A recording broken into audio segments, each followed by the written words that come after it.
Four different men, four different eras. Four legendary Oakland Raiders quarterbacks. One of them won an AFL Player of the Year award. One of them won an NFL MVP award and a Super Bowl. One of them won 2 Super Bowls as a starter and still isn't in the Hall of Fame. One of them was named League MVP at age 37, older than almost every starting quarterback in the league. 4 completely different stories. But every single one of them had the exact same problem before they ever put on the silver and black. Every single one of them was told they weren't good enough. Not by fans.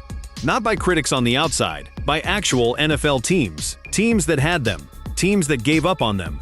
Teams that buried them on the bench, or cut them outright, or traded them away like they were nothing.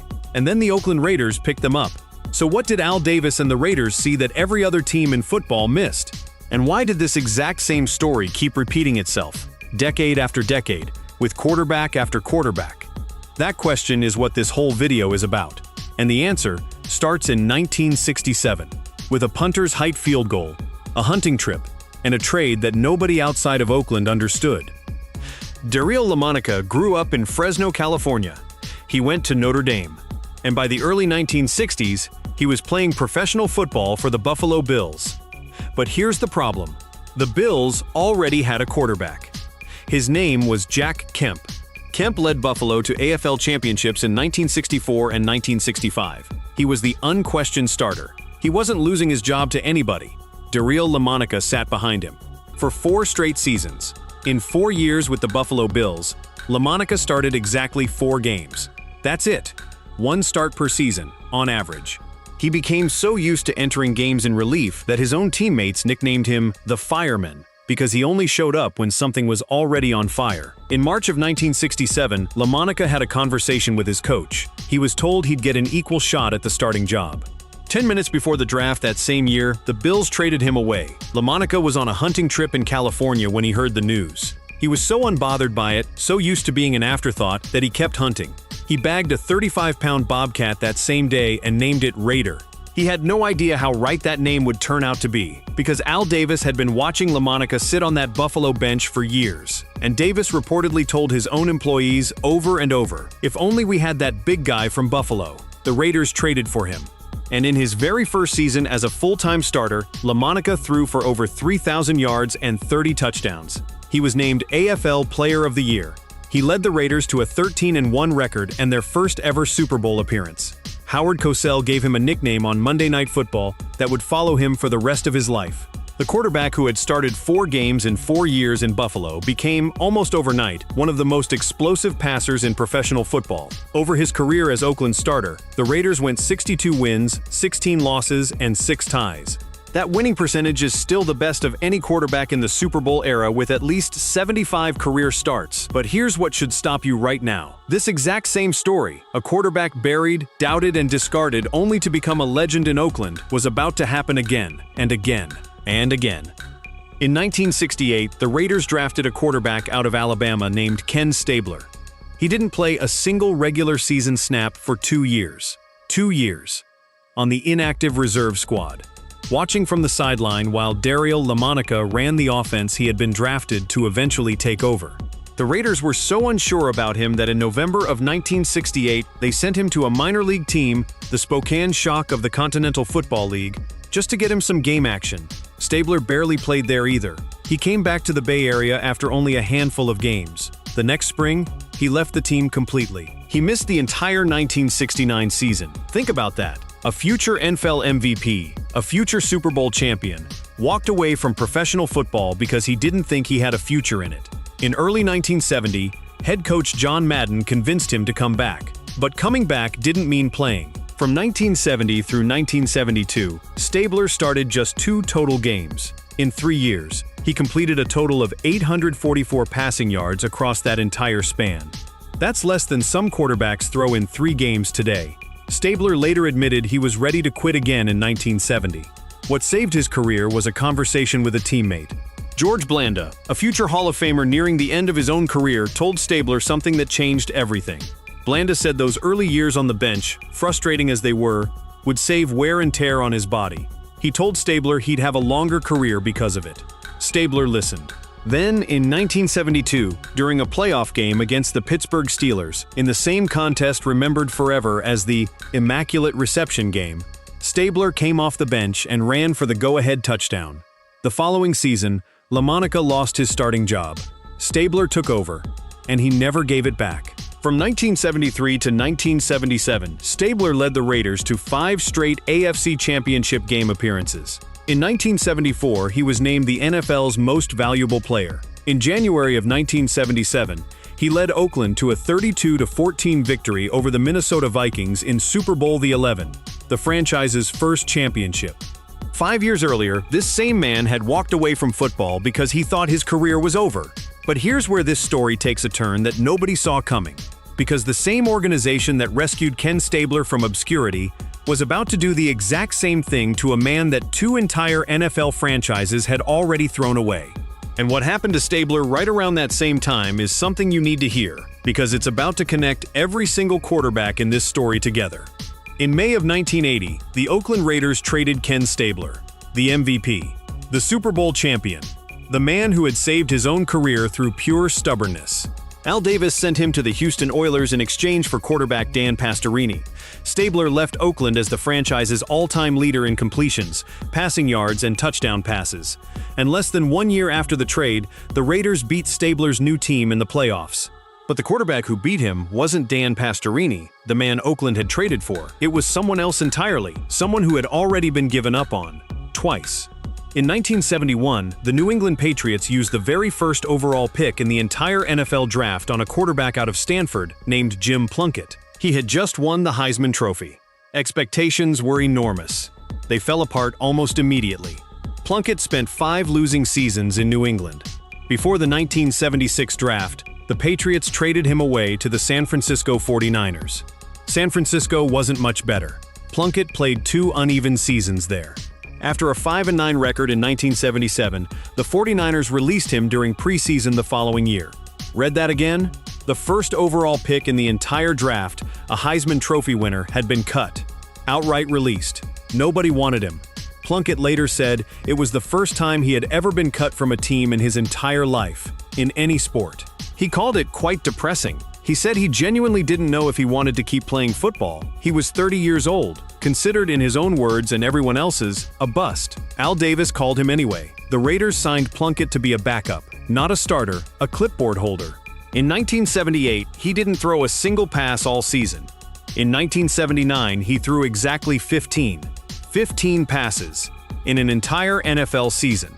Before the 1980 season, the same year the Raiders traded away Ken Stabler, Plunkett was still buried on the bench, this time behind the newly acquired Dan Pastorini. He was so discouraged that he actually requested a trade. The Raiders said no.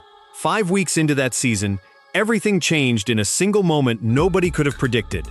Dan Pastorini broke his leg. Plunkett came off the bench in relief. He threw 5 interceptions in a loss. It looked like a disaster. The Raiders had a decision to make. They could turn to Mark Wilson, a younger, inexperienced quarterback, or they could stick with a 33-year-old who many considered washed up. They stuck with Plunkett. In his first start, he completed 11 of 14 passes for a touchdown and 0 interceptions. He then led the Raiders to 9 wins in their final 11 games. Oakland made the playoffs as a wildcard team. They won 4 straight playoff games. They became the first wildcard team in NFL history to reach and win a Super Bowl. Super Bowl the 15, Raiders 27, Philadelphia Eagles 10. Jim Plunkett threw for 261 yards and 3 touchdowns. He was named Super Bowl MVP. The same man who had been released by an NFL team and called it the most depressing moment of his life was standing on a podium holding a championship trophy. He wasn't finished either. In 1983, he took over the starting job again and led the Raiders to a second championship, defeating Washington in Super Bowl XVIII.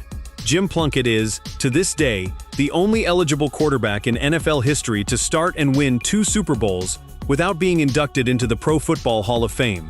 2 rejections, 2 Super Bowl rings, and a level of respect from Canton that still hasn't arrived. But this pattern, brilliant quarterback, cast off by other teams, resurrected in Oakland, wasn't a coincidence limited to the 1970s and 1980s. It happened again, nearly 20 years later, and the man it happened to had been rejected by not 1 team, not 2 teams, 3 teams. Rich Gannon's NFL career started in 1987 with the Minnesota Vikings.